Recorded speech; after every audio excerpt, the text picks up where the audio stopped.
Assalamualaikum warahmatullahi wabarakatuh.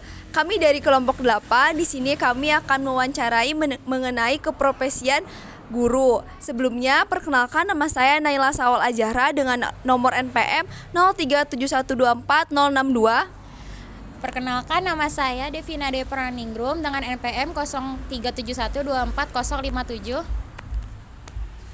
Saya Karina Nujatul Fikra dengan NPM 0371240065. Assalamualaikum warahmatullahi wabarakatuh. Waalaikumsalam warahmatullahi wabarakatuh. Baik Ibu, sebelumnya perkenalkan, kami mahasiswa Universitas Pakuan dengan Fakultas Keguruan dan Ilmu Pendidikan, Program Studi Pendidikan Guru Sekolah Dasar. Kami dari kelompok 8 akan mewawancarai mengenai mata kuliah profesi pendidik. Sebelumnya perkenalkan, nama saya Naila Sawal Azahra. Perkenalkan, nama saya Karina. Perkenalkan, nama saya Devina. Baik, di sini kami akan mewawancarai mengenai keprofesian guru. Apakah Ibu bersedia untuk diwawancarai? Insya Allah bersedia.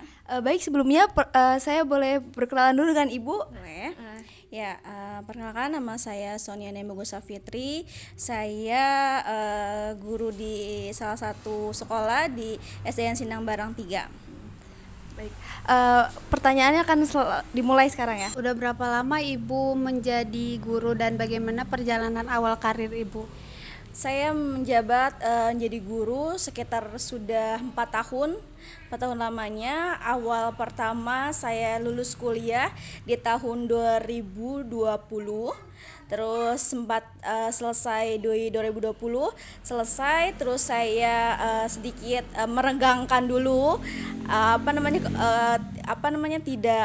tidak langsung mencari pekerjaan. Jadi saya santai dulu. Di tahun berikutnya 2021 di bulan Maret saya masukin lowongan kerja di salah satu instansi yang ada di Kota Bogor. Saya menyebarkan surat lamaran. Nah, alhamdulillah dari sekitar 4-5 sebaran lamaran saya nyangkut satu di SDN Sindang Barang 3 sampai hari ini di sana. Pertanyaan selanjutnya, menurut Ibu apa makna dari profesi guru di zaman sekarang?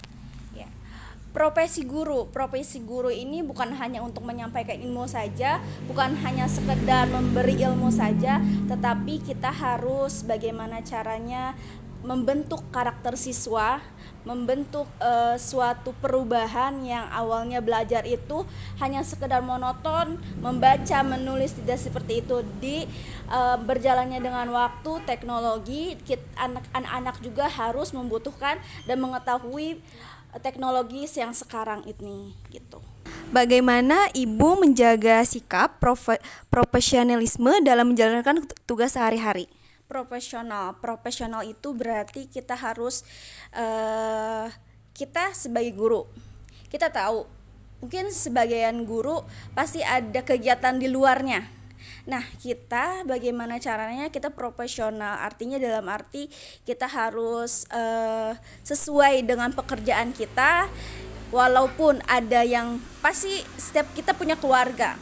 Nah, kita punya keluarga, tapi ketika kita sudah dimasuk di dunia kerja, artinya kita profesional, kita harus mengutamakan itu semua. Nanti kalau urgent tentang keluarga, kita bisa komunikasikanlah dengan pihak sekolah gitu. Tapi sebisa mungkin kita berusaha.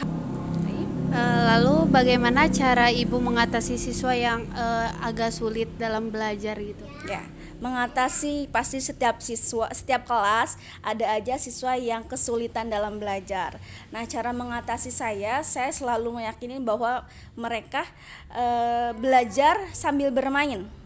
Jadi mereka nggak tahu bahwa itu lagi belajar gitu. Ternyata saya sering di beberapa pelajaran ketika saya membuat kreasi dalam media pembelajaran, dalam gaya belajar. Jadi kita menggunakan pelajaran-pelajaran yang mereka senangi. Contoh, anak ini nggak bisa diem nih. Nggak bisa diem.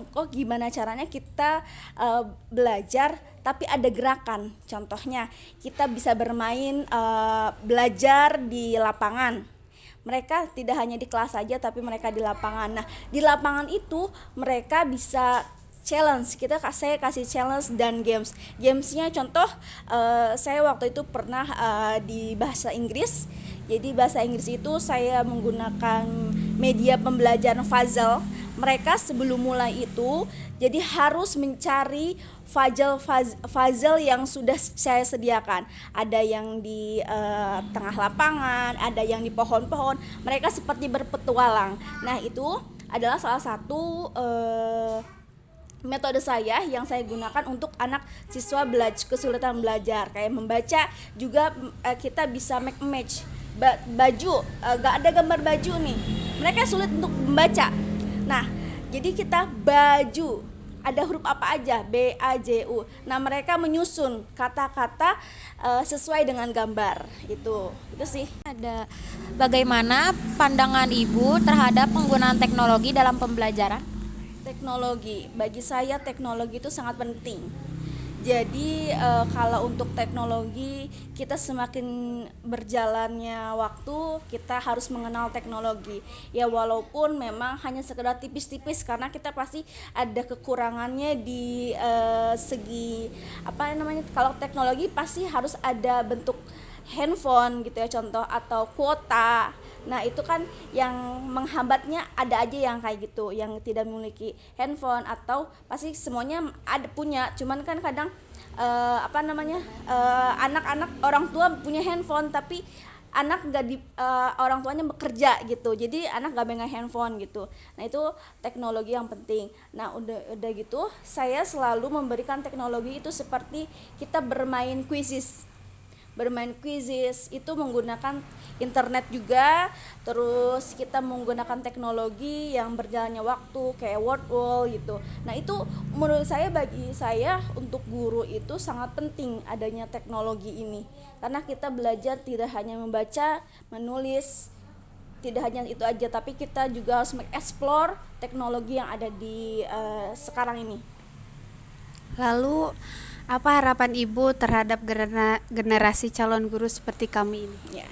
Next, harapan untuk generasi muda, yang pertama kita harus jangan terlalu malas untuk mengeksplor teknologi, karena kita butuh guru-guru yang di sekolah tuh ibaratnya butuh untuk itu pembaruan, karena ketika kita masuk di suatu instansi terus kita mumpuni dengan teknologi itu, insya Allah mereka bisa buat bukan hanya guru yang mendapat ilmu, tapi guru juga mendapatkan ilmu dari fresh grade yang baru lulus ini gitu. Itu sih.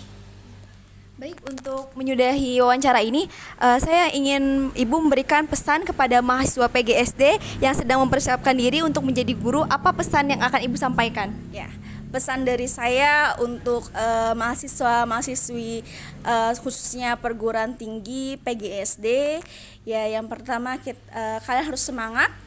Terus yang kedua, kalian harus berusaha dan yakin bahwa kalian bisa.